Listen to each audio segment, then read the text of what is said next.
Hello guys, welcome to part 5. A quick recap on part 4. On part 4, what we spoke about, we spoke about how you can mix, how you can bet soccer, of course, which is the popular sport, but now betting it with other sports such as rugby, cricket, tennis, and so on and so forth. So we've answered those questions that yes, you can mix, so that those who don't love soccer can bet the other markets. And the similarities, of course, are so high because you do the same thing as you do when you're placing soccer. And we also explain other markets besides the three-way markets that I've introduced on part 3. So besides these three-way markets, I've also introduced you guys on more markets, because this is how people make money. They choose more markets and choose from these markets. But I've explained this one half time and I've explained first 10 minutes, and I hope people understand. Now I will move further and explain double chance. And when I explain double chance, I also want to put emphasis on odds, guys, because I don't think I will have to make a video of emphasis on odds alone, but I have to make them now, the emphasis now. Why the odds all of a sudden are so low? When the odds are so low, especially this low, if you can bet with 10 rand here, you'll get 70 cents. If you choose this one, you'll get so much with 10 rand, 70 cents.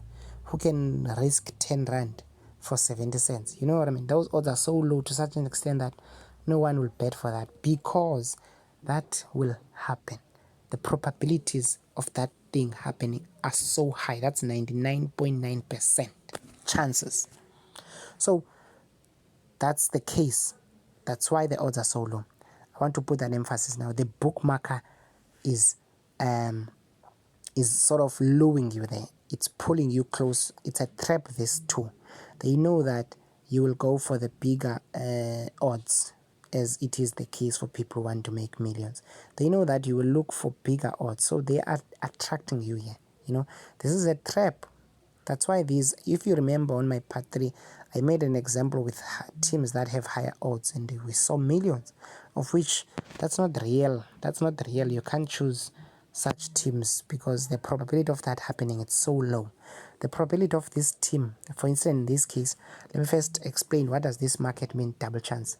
Double chance mean, for instance, this one, it means Manchester must win here, or if it didn't win, at least it must draw. And here, the second one, it's either Manchester must win or Crystal Palace must win. Either team must win.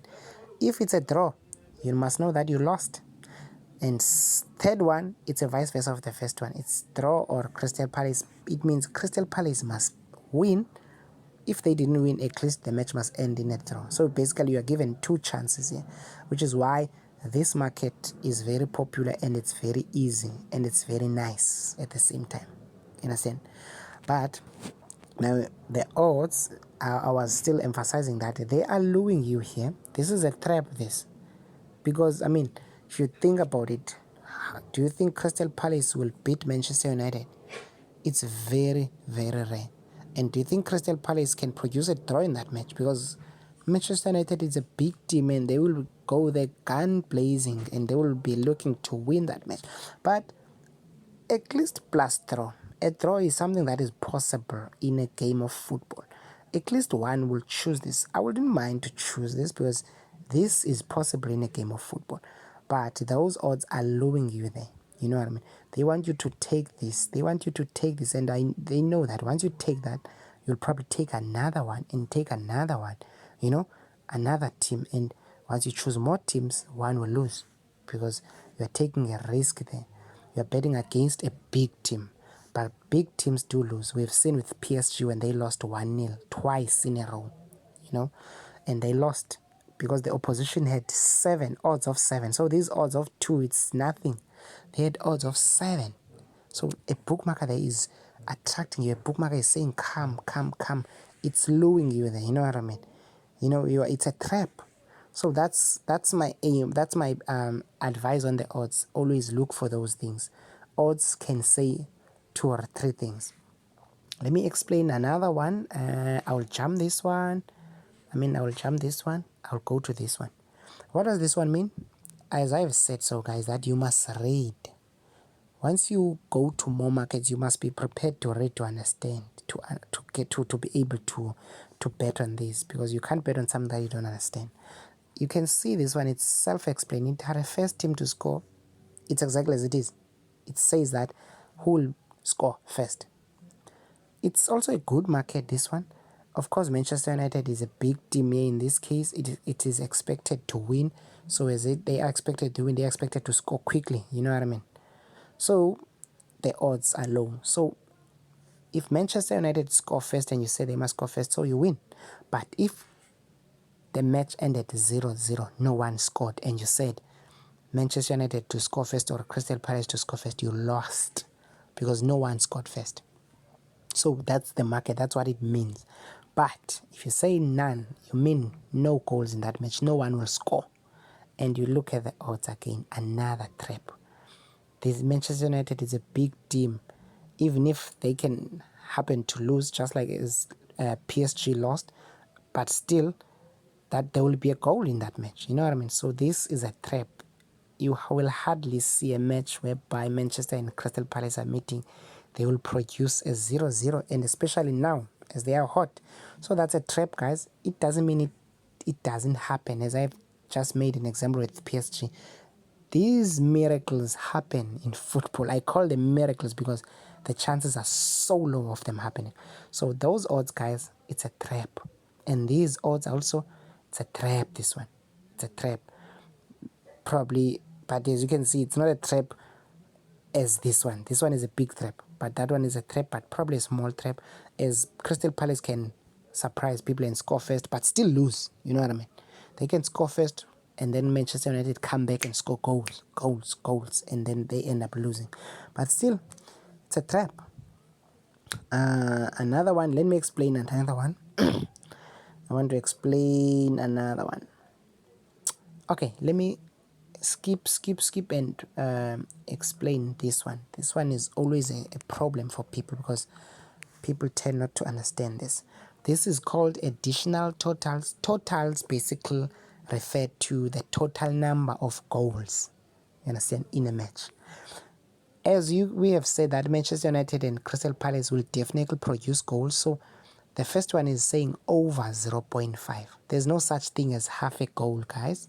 So there's no such thing as over half a goal, over half of one. There's one goal. So it means this thing over 0.5. At least there must be one goal. If a goal in a match, if there was a goal in this match and then you've chosen this market over 0.5, it means that over half a goal, then there's a goal, there's a full goal, because there's no such thing as half a goal. So if they score one goal, it doesn't matter who score, whether Crystal Palace or Manchester, then you won. But look at the odds. If you bet with 10 rand, you get 2 cents, 20 cents. You understand what I mean? This shows that it will happen. It's about 99%, 99.9. It will happen. There will be a goal there, definitely. Let's go to this one. Under 5.5. What does that mean? It means that under 5.5, under 6 basically. There's no such thing as half a goal, guys. If it say under 5, it means that under 6 goals. You understand? So, because if a team scores 5, that means those goals are still under 5.5. If you want to calculate this thing nice, you can just say 5.5 minus whatever the goals that are scored. If they scored 5, say 5.5 minus 5, and then you will still be left with 0.5. It means that number is still under. You understand? Those goals are still under, because if you minus the number of goals on this 5.5, there's still a remainder of 0.5. So it means it's under. So basically, this also, there's a probability. Look at the odds, the chances that it will happen, because as much as Manchester is a big team, they will score goals, but the chances that they will score more than 5 goals, because the only chances you will lose here is only if this match produces 6 goals. Then you lost, because it's no longer under now, it's more than 5.5, it's 6. You understand? It doesn't have to be Manchester again scoring. They can score both. If Crystal Palace can score, for instance, 2 and Manchester United win by 3, so it's 3-2, that's 5, so you still win. So it it's a total number of goals in that particular match, not necessarily goals for one team. So under 4.5, I guess you get the drill now, guys. It's the same thing. Under 5 goals, basically. I mean under 4.5, it must not exceed 4 goals. It must not exceed 4 goals. Over 1.5, again, there's no such thing as half a goal. If it says over 1.5, it means that if in a match there's 2 goals, then you've won, because it's over 1.5. It's 2. 2 is over 1, is more than 1.5. So you've won. Under 3, it's the same drill. 3 goals, as long as there's 3 goals in a match. So yeah, I guess you understand the drill now. It's the same thing throughout. It's explaining the same thing. But look at the goals. Just look at the odds. Look at the trap. Look at the trap. Look at the trap. This one has a possibility of happening. This one over 2.5. And this one under. Because at least Manchester can win this match by 3-0. I'm just estimating. I think this is a possibility. That's why the odds are so sort of neutral. Look at this. These are neutral odds. These ones, they are not so much big, man, as these. This is a trap. Under 0, it means there must be under 0.5. There must be no goal. Basically, it's a lie. It's impossible. It won't happen. It's a trap. Don't go for that unless it's a miracle. So yeah, that's it, guys. That's 3 markets that I've explained. I will try to explain even more. But on the next video, I'll probably be answering questions, because there have been questions. Few guys asked questions. I think there was a question about how can I produce 0.5 odds, and which markets can I choose, basically. What is this? Accurate markets. I will post a video on that. I'm sure by now you can see that even on these markets that I'm explaining, you can see that there are obvious things here that can produce those 0.5 odds when they are combined. Of course, probably 5 teams, 6 teams. I'm sure by now you can see that, but I will explain that, and I will choose those accurate markets. I'm saying accurate, but it's 99.9. They are not so much accurate. It's 99.9. There's nothing guaranteed in this. There's nothing 100%, as we've seen with PSG losing. I like to make that example so that people know that even if a team can win, it can be a big team, they can still lose. So yeah, next video I'll explain that, and then after that I'll continue with part 6.